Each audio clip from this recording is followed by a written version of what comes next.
3년간 하반신 마비 남편을 돌보던 아내가 공사 현장에 그를 유기하고 사라졌습니다.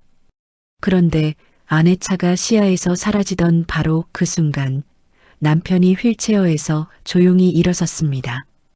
그가 3년 동안 감춰온 진실이 밝혀지자 모든 것이 무너지기 시작했습니다. 사연 시작 전 여러분의 구독으로 저에게 힘을 주시고 좋아요로 저에게 격려를 보내주세요. 새벽 4시 서울 외곽 마천지구 재개발 구역. 포클레인 소리도 인기척도 전혀 없는 이 폐허 한가운데 낡은 휠체어 한 대가 덩그러니 놓여 있었습니다. 그 위에는 얇은 담요 한 장을 무릎에 걸친 남자가 있었습니다. 이재호 47세였습니다. 바람이 먼지를 끌고 지나가는 소리만 들렸습니다. 조금 전까지 그의 곁에 있던 차, 아내 박수연이 몰던 검은 소나타는 이미 시야 밖으로 사라진 뒤였습니다. 수연은 차 문을 닫기 직전에 돌아보지 않았습니다. 그냥 말했습니다. 여보, 나 이제 못하겠어. 3년이면 충분히 했잖아. 목소리엔 흔들림이 없었습니다. 눈물도 없었습니다. 그것이 12년 결혼 생활의 마지막 문장이었습니다. 이재호는 그 말을 들으며 눈을 감지 않았습니다. 그냥 앞을 바라봤습니다.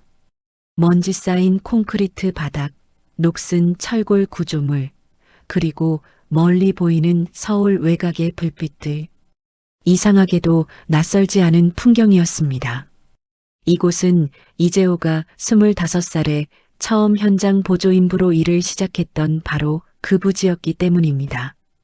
20여 년 전 그는 이 땅의 흙을 맨손으로 팠습니다. 그리고 지금 같은 땅 위에 버려진 채 앉아 있었습니다.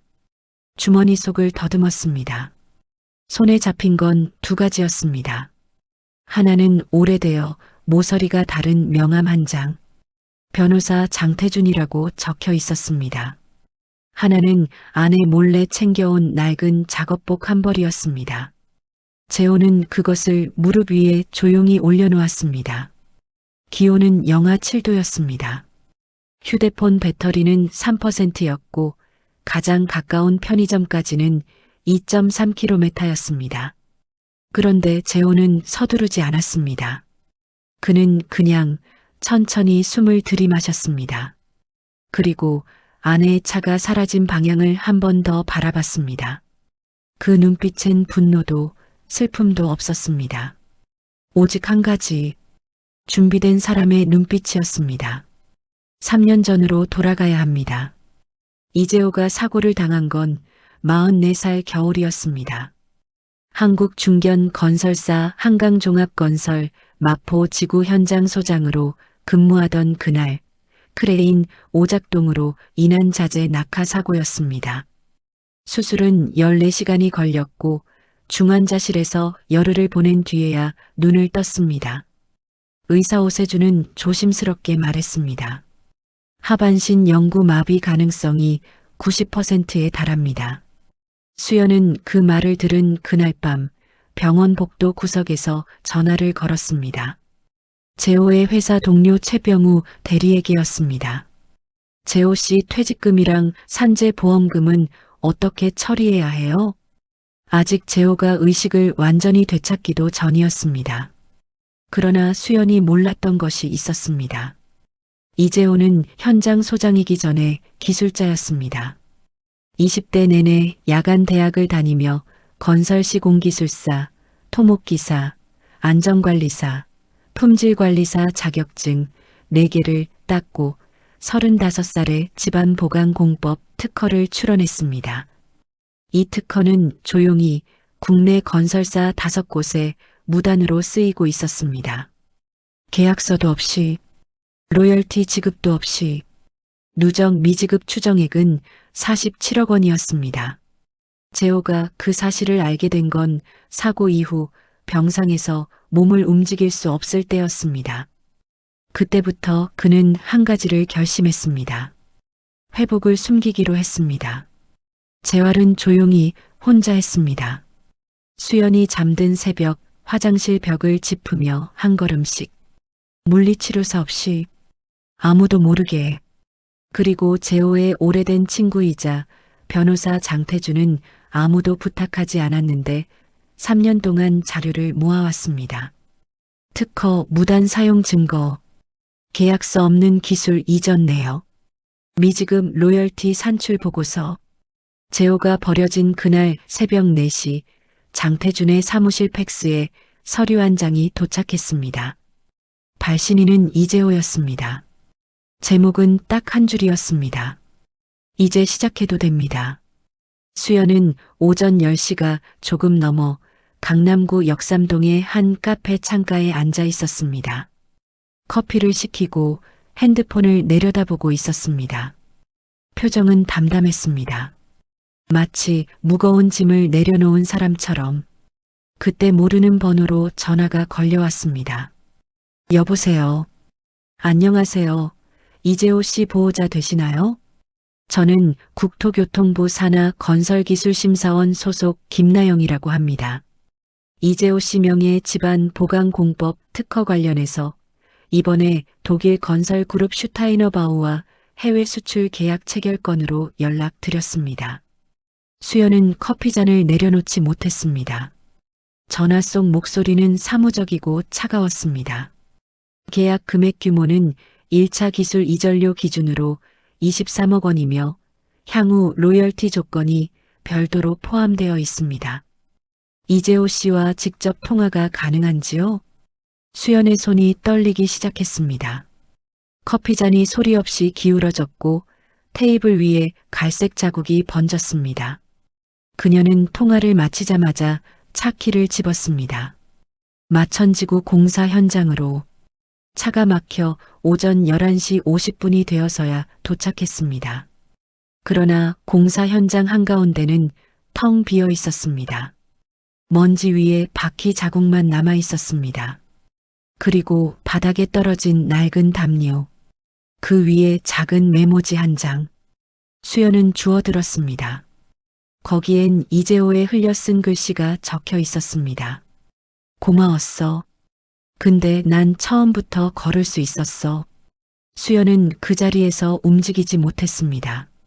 바람이 메모지를 흔들었습니다. 수연은 그날 오후부터 이재호의 흔적을 찾아다녔습니다. 서울 한강성심병원 재활의학과. 모릅니다. 성북경찰서. 신고 접수 없습니다. 재호의 친형 이재원. 전화를 받지 않았습니다. 3번 걸었습니다. 3번 다 묵묵부답이었습니다. 저녁 6시가 넘어서야 집으로 돌아왔습니다. 현관 앞 바닥에 작은 상자 하나가 놓여 있었습니다. 갈색 포장지, 이름도 없이. 열어보니 결혼 반지가 있었습니다. 재호가 결혼식 날 수연의 손에 끼워줬던 그 반지였습니다. 그리고 그 아래 서류 봉투. 봉투를 열었습니다. 이혼 협의서였습니다. 이미 이재호의 서명과 도장이 찍혀 있었습니다. 첨부된 메모에는 이렇게 적혀 있었습니다. 7일 이내 날이 나지 않으면 법적 절차로 진행합니다. 혼인 기간 중 재산분리 청구 및 특허 수익 정산 청구도 함께 진행될 예정입니다. 수연은 재호의 옛 직장 동료들에게 연락을 시도했습니다. 전화는 전부 차단되어 있었습니다. 카카오톡도, 이메일도. 마치 처음부터 준비된 것처럼. 유일하게 연락이 닿은 사람은 변호사 장태준이었습니다. 태준은 받았습니다. 그리고 바로 말했습니다. 수연 씨, 솔직하게 말씀드릴게요. 재호 씨는 수연 씨가 자신을 유기할 거라는 걸 3년 전부터 알고 있었습니다. 수연은 입이 열리지 않았습니다. 태준은 말을 이었습니다. 그 기간 동안 재호 씨는 조용히 준비했습니다. 혼자서요. 전화가 끊겼습니다. 수연은 울지 않았습니다. 웃지도 않았습니다. 그냥 소파에 앉아 창밖을 바라봤습니다. 카메라는 그 뒷모습만 오래 보여줬습니다. 다음 날 아침부터 일이 터지기 시작했습니다. 수연명의 신용카드가 정지됐습니다. 이재호와 공동 명의로 등록된 성북구 아파트에 가압류 신청이 접수됐다는 우편이 도착했습니다. 수연이 다니던 보험대리점 한빛손해보험 영업소에 재호 측 법무팀 명의의 공문이 발송됐습니다. 내용은 이재호의 특허 기술 관련 수익 누락분에 대한 법적 조사 협조 요청이었습니다. 수연의 어머니 오경자 여사에게서 전화가 왔습니다. 어머니는 울면서 말했습니다. 수연아, 너 도대체 재호한테 무슨 짓을 한 거야? 그때서야 수연은 처음으로 흔들렸습니다. 통장 잔액을 확인했습니다. 220만 원이었습니다. 반면 태준이 법원에 제출한 재호명의 신탁계좌 공개 금액은 53억 4천만 원이었습니다. 그리고 수연이 지난 3년 동안 몰래 만나온 남자 이상혁. 그도 그날 연락을 끊었습니다. 나중에야 알게 됐습니다. 이상혁은 재호의 특허 기술을 무단으로 사용하던 건설사 진성개발의 소속 영업부 차장이었습니다. 수연은 처음으로 혼자 버스를 탔습니다. 창밖으로 공사 현장들이 지나갔습니다. 그리고 그 순간 수연은 처음으로 깨달았습니다. 재호가 20대에 흙을 팠던 그 땅들이 지금 자신이 바라보는 이 도시의 기반이 되어 있다는 것을. 집으로 돌아와 수연은 한참을 멍하니 앉아 있었습니다. 그러다 눈에 들어왔습니다. 옷장 깊숙이 걸려있던 이재호의 낡은 작업복. 수연은 그것을 꺼내 무릎 위에 올려놓았습니다. 오래도록 아무 말 없이. 이재호의 하루는 새벽 5시에 시작됐습니다. 공사 현장에서 버려진 그날 이후 재호는 서울 노원구 작은 오피스텔로 거처를 옮겼습니다. 그곳에서 매일 같은 루틴을 반복했습니다. 오전 5시 기상, 재활운동 2시간, 오후에는 특허 기술 관련 강의 영상 촬영, 저녁에는 설계 자문 회의. 3년간의 하반신 마비 생활. 그것은 완전한 거짓이 아니었습니다. 사고 직후 실제로 재호는 거의 움직일 수 없었습니다. 그러나 재활을 포기하지 않았습니다. 수연이 잠든 새벽마다 화장실 벽을 짚으며 한 발씩 앞으로 나아갔습니다. 의사 오세준이 말했던 90% 영구 마비 가능성은 재호에게 있어 10%의 가능성이기도 했습니다. 그리고 그 10%를 재호는 조용히 혼자서 3년 동안 실현해냈습니다. 6개월 후 이재호는 지팡이 없이 걸었습니다. 서울 종로구 도심 한복판 새로 준공된 7층짜리 건물 앞 현판에는 이렇게 적혀 있었습니다. 이재호 건설기술연구소 준공기념. 특허 수익 정산이 완료됐습니다. 독일 건설사 슈타이너바우를 포함해 해외 건설사 3곳과 기술 수출 계약이 체결됐습니다. 국토교통부로부터 기술자문위원 위촉장이 도착했습니다.